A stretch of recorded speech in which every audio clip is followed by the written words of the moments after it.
Fala pessoal, política no café para atualizar você sobre o que está acontecendo no Brasil e no mundo. Hoje nós vamos falar sobre a injustiça de um togado que se acha acima da lei. Só falando por isso aqui você já deve imaginar quem é, né? Pois é, pega o café, senta aí, porque hoje eu vou te mostrar como a perseguição aqui no Brasil se tornou um método de governo. E porque o privilégio da cela VIP é a prova cabal de que a justiça é seletiva neste país. Bom, pessoal, nós estamos vendo aí um show de dois pesos e duas medidas. De um lado, o ex-presidente Jair Bolsonaro, né? O maior opositor do sistema, que viveu de fato uma perseguição implacável em sua vida desde a posse. Aliás, antes da posse, né? Antes da posse. Quem lembra aí, quem acompanhou a história sabe. E agora está vivendo sobre restrições e sobre a mira constante de um juiz totalmente desequilibrado. Isso para dizer o mínimo, né? Desequilibrado é o mínimo que se pode dizer deste togado. Bolsonaro está agora em prisão domiciliar, com tornozeleira eletrônica, e tudo isso sem ter cometido um crime sequer. Bom, do outro lado, o ministro Alexandre de Moraes e o sistema que ele comanda, né? Eles debatem a possibilidade de uma cela VIP com ar-condicionado para políticos de alta patente. Olha, eu quero deixar claro aqui o seguinte. Primeiro, Bolsonaro nem deveria estar preso. Essa é a opinião desse canal. Nem domiciliar, nem em lugar algum. Para deixar bem claro aqui. Bolsonaro merece ser solto. Mas se o sistema insiste em persegui-lo, prendê-lo, a lei tem que ser cumprida. E que ele tenha o tratamento digno que a lei prevê. Agora, a questão que eu quero tratar aqui não é essa. A questão que eu quero tratar aqui é a grande hipocrisia, que é o seguinte: enquanto uns têm direito às celas deste tipo, né, celas especiais, o cidadão comum, que paga o salário de políticos e togados, acaba morrendo na prisão. E quando eu digo cidadão comum, não estou falando de criminoso, tá? Bom, o que acontece com o cidadão que é somente antagonista a esse sistema podre e vendido? O cidadão de bem que está preso por ter cumprido ordens ou por atos sem gravidade, cumpre pena em condições desumanas. Lá dentro, pessoas que não cometeram crime algum são colocadas em celas superlotadas, insalubres, sem condições mínimas de dignidade. Talvez você pense, bom, mas isso é o que todo preso passa, né?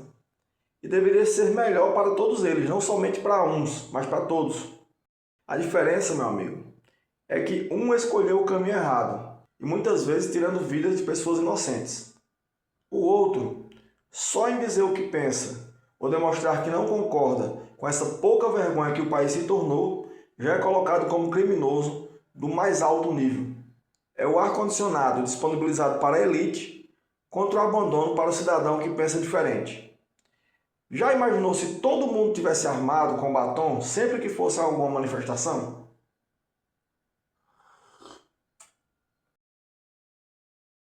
Aí não ia ter cela, né? Não ia ter cela que coubesse todo mundo. Olha, é por isso que essa conversa de cela VIP deixa muita gente indignada. É o sistema dizendo, se você for da elite política aliada, você tem privilégios. Mas se você for um mero cidadão de bem, você é esquecido e abandonado. E se você for um opositor, será totalmente perseguido. A justiça seletiva ela não é cega, ela tem um lado. E esse lado é o da perseguição política contra quem pensa diferente.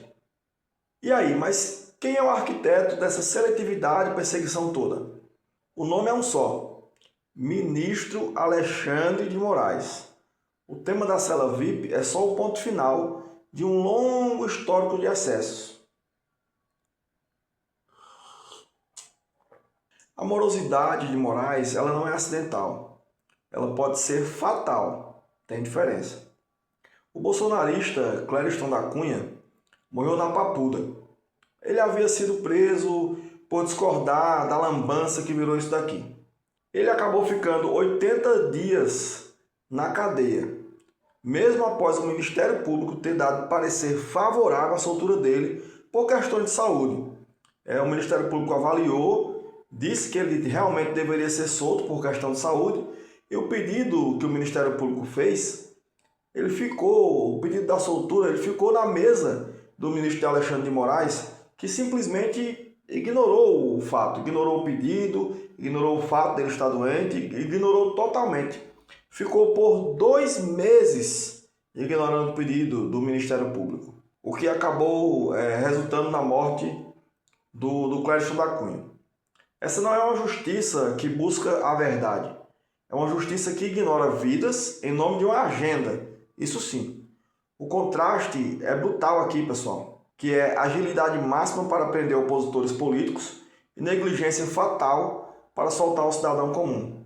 Desde o início, Moraes ele tem agido como investigador, acusador, juiz, vítima e tudo mais que você pensar. Tudo ao mesmo tempo.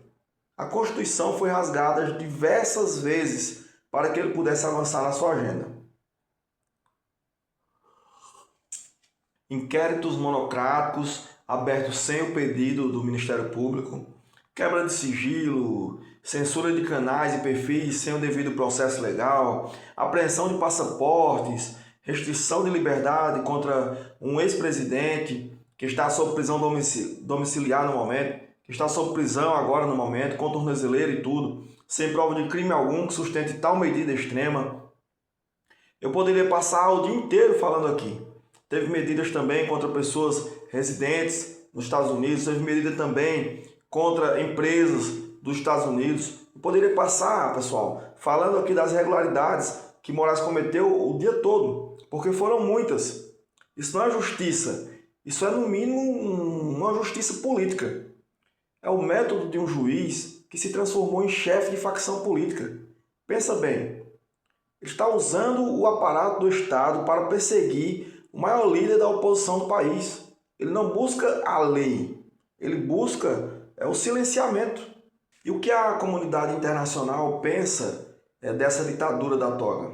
Embora a mídia tradicional aqui se cale, que é comprada, na verdade é vendida, e a verdade é que essas atitudes de Moraes estão sendo flagradas pelo mundo.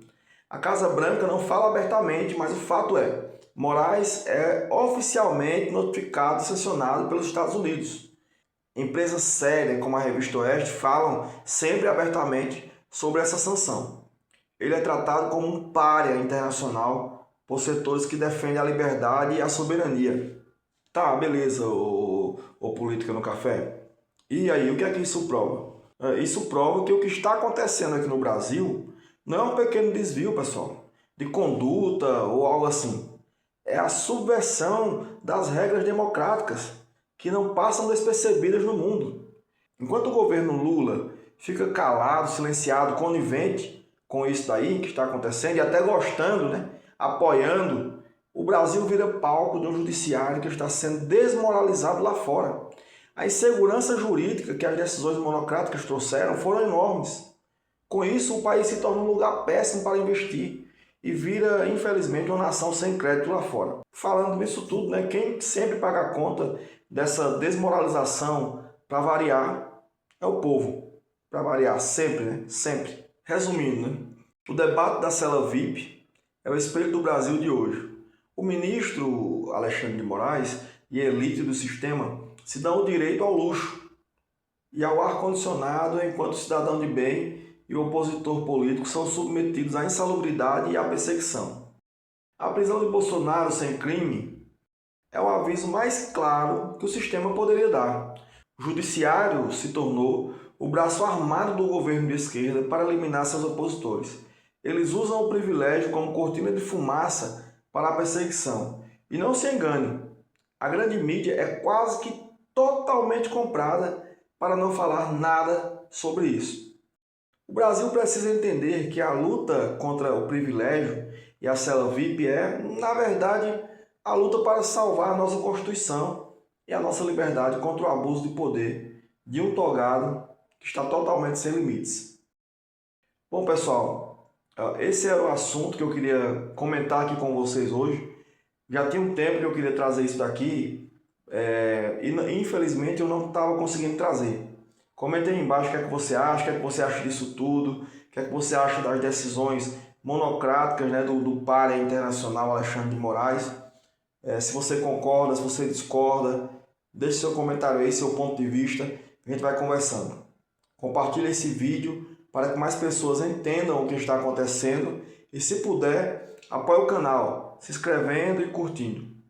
E é isso aí, pessoal. Política no café, porque o Brasil merece acordar. Até a próxima xícara, pessoal.